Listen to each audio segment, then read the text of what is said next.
Lionel Messi is undeniably the best and most decorated player in the history of this beautiful game, a statement that resonates deeply with fans and analysts alike. His incredible journey is marked not just by breathtaking performances on the pitch, but also by a staggering collection of individual accolades that many can only dream of.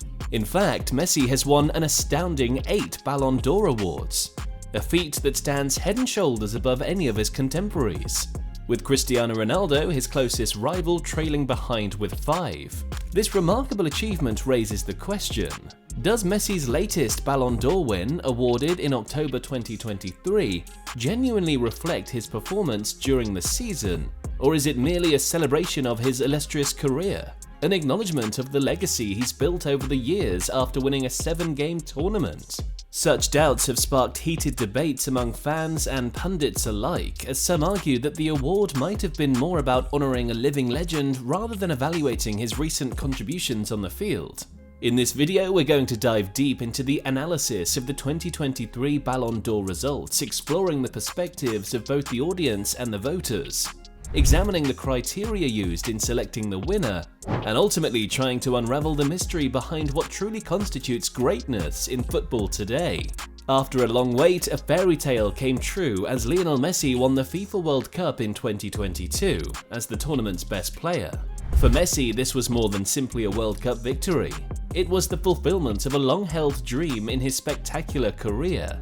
It was the only trophy lacking from his collection, and he earned it in style. Messi was by far the tournament's finest player, with 7 goals and 3 assists in 7 matches. He had no World Cup knockout goals prior to the 2022 World Cup, but after leading from the front, he scored in every knockout match of the Qatar World Cup, demonstrating how he stood up for his country when it needed him the most, including 2 goals in the final.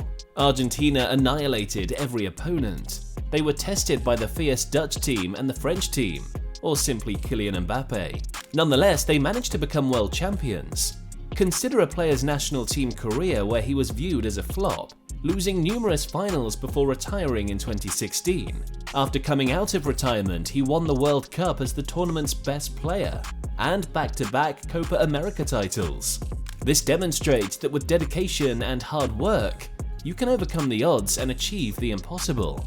Aside from the national team, Messi had 20 goals and 20 assists with PSG during the 2022-2023 season, which is an astounding performance given that he played in a deep position for PSG.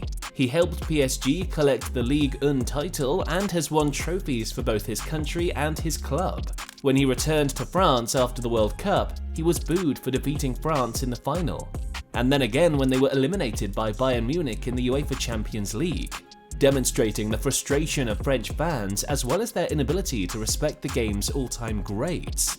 These performances led to him winning the Ballon d'Or for the record 8th time. But there's a twist in the story. A Norwegian gladiator who accomplished the unimaginable with his club was also competing for the Ballon d'Or. Erling Haaland demonstrated his robotic instincts in his first season at Manchester City, breaking every goal record that came his way. Prior to Haaland's anticipated arrival at Manchester City, the club had repeatedly failed to win the UEFA Champions League.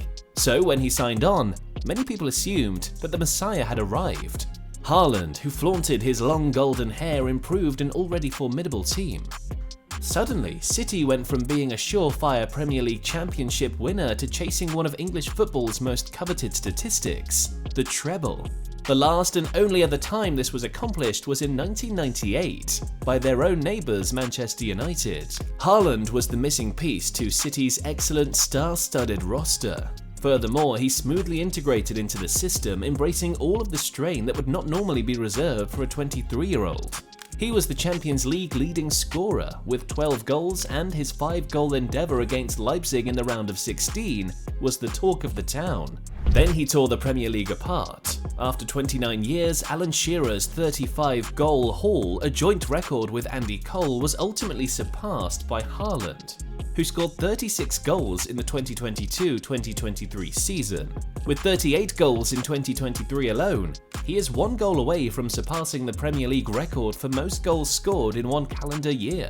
The numbers speak for themselves. Erling Haaland has been the most clinical goal scorer of the year, earning him the Gerd Müller Trophy. Now comes the real dilemma. One guy outperformed everyone else in the world's biggest competition and did fairly well at the club level, while the other guy smashed every record, performing and scoring consistently in important matches for his club throughout the season and winning a treble. One of the most prestigious achievements in football. Who deserved the Ballon d'Or more? Messi won the World Cup with Argentina, but Haaland's Norway failed not even qualify. Is not this causing a gap in their contributions to their recurrent national scenes? Is it even fair to blame Norway, a country with low global relevance, for failing to win the World Cup? In contrast, PSG did not achieve anything extraordinary, and Messi's situation at the club grew quite hostile following the World Cup, culminating to his eventual transfer to Inter Miami. In contrast, Haaland won the Champions League, defended their Premier League title, and won the FA Cup with the help of players such as Rodri, Ruben Diaz, Bernardo Silva, and Kevin De Bruyne. This is an extraordinary achievement. The most essential aspect of the discussion is that Haaland's performance reflects a 12-month period in which he smashed goals from all angles using every part of his body. Messi's performance was outstanding for 6 months, before he was blamed for PSG's early elimination from the round of 16. Then we dive into the debate about the positions each player occupies on the field, which adds another layer to this discussion. Messi, for instance, has taken on a freer role within the Argentina midfield, allowing him to weave magic and create opportunities, while Erling Haaland has firmly established himself as the quintessential number 9. His presence on the pitch meant that Manchester City finally had someone capable of finishing those beautiful lobs, crosses, and through balls delivered by the likes of Kevin De Bruyne, who has a knack for setting up perfect scoring chances. However, using the argument that Haaland has X, Y, and Z on his team doesn't quite hold up in this debate, as both players have enjoyed the privilege of being surrounded by incredible talent at their respective clubs. Another point that often comes up is the fact that Haaland didn't score or make significant contributions during City's semi-final and final matches in the Champions League. And while that is indeed a valid observation, it doesn't necessarily diminish the immense role he played throughout the season. But maybe, if he has some contribution in the knockout matches, he would have won the Ballon d'Or.